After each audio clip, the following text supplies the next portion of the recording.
समाज की उन्नति में शिक्षा का बहुत महत्व होता है और शिक्षा के बिना कोई भी व्यक्ति आगे नहीं बढ़ सकता है, चाहे वो किसी भी फील्ड में हो। पूरे 1 साल कोविड को देखते हुए आज हमने बात करने आए हैं फादर से और ये जानने की कोशिश की है कि क्या क्या परिवर्तन हुआ इस कोविड में देखते हुए, खासकर शिक्षा को लेकर।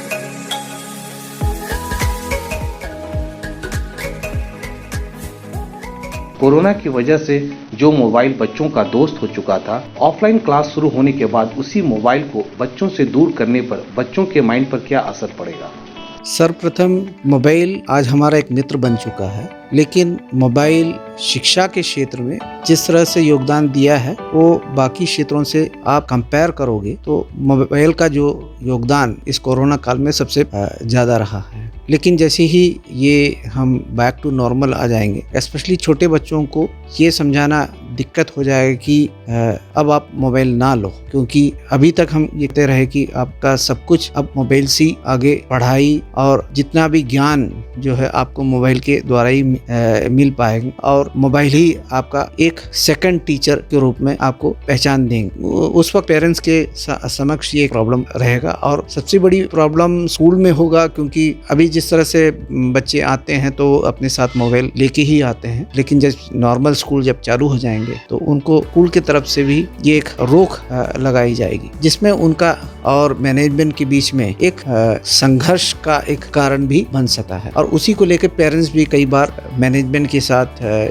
हमेशा से ही एक ऐसा एक प्रश्न चिन्ह खड़ा करता रहा है कि मोबाइल आप पहले इसको मना करते थे, अब इसको उपयोग करने को कह रहे हैं, अब फिर से आप इसको ना उपयोग करने या तो उपयोग करने पे इसका पनिशमेंट के रूप में बच्चों को मोबाइल सीज करके रखना और उनको उस तरह का एक पनिशमेंट उनको देते हैं, उस पे काफी नाराजगी अपना जताएंगे। लेकिन मेरा ये कहना है, कोई भी वस्तु आप उसका पॉजिटिव और उसका अच्छाई को खाली आप उसका उपयोग में लाने की कोशिश करना चाहिए हमें, ना ही नेगेटिव साइड। हर चीज का 2 पहलू होता है, पॉजिटिव और नेगेटिव साइड। पॉजिटिव साइड वो हमें जरूरत है और उस जरूरत के समय हमने लिया है। जिस तरह से हम अभी वैक्सीन ले रहे हैं, ये हमारी जरूरत है इस वक्त। कुछ साल बाद ये कोरोना का जो वायरस हमारे अंतरिक्ष से चले जाएंगे, तब कोई आपको इस वैक्सीन लेने को मजबूर नहीं। हमें ये देखना है कि और उस जरूरत के अनुसार हमें अपना जो जीवन शैली को बदलना है। ये कि नहीं हम आप पहले इसको मना करते थे, अब नहीं करें। जब जरूरत तब आपको उसका उपयोग के लिए हमने कहा है, अब जब जरूरत नहीं है तो हम उसको तत्काल के लिए हमारे पास से हटाने के लिए हम जब कहें तो आपको करना पड़े। लेकिन मैं ये मानता हूँ ये मोबाइल से जो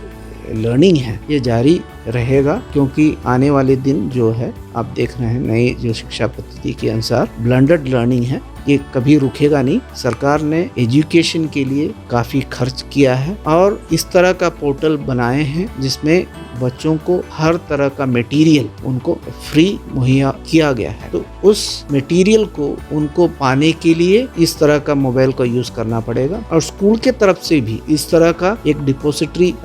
हम क्रिएट कर रहे हैं, जहाँ पे हमारा जितना भी कोरोना काल में जो भी हमने वीडियोस अपलोड किया है, हमने क्लासेस जो हमारे बने हैं उस रिकॉर्डेड वीडियो को हम बच्चों तक पहुंचाएंगे, ताकि बाद में भी उनको जरूरत पड़े। जैसे कोई एक आपातकाल आ जाए बीच में, जैसे ग्रीष्म की एकदम से छुट्टी पड़ जाए और स्कूल का सेशन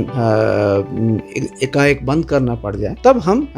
बच्चों को ऑनलाइन क्लासेस जितने बचे हुए दिन हैं उस बचे हुए दिन को घर बैठे ही बच्चों को प्रोवाइड कर सकें। ऑनलाइन हमेशा के लिए अपनी बंद नहीं होगा, ब्लेंडेड लर्निंग जारी रहेगा और मोबाइल हमारे लिए एक सहायक दोस्त और गुरु के रूप में आने वाले दिन ये कंटिन्यू रहेगा। बने रहें TheTimesMedia.com पर। आप हमें फेसबुक और YouTube पर भी देख सकते हैं।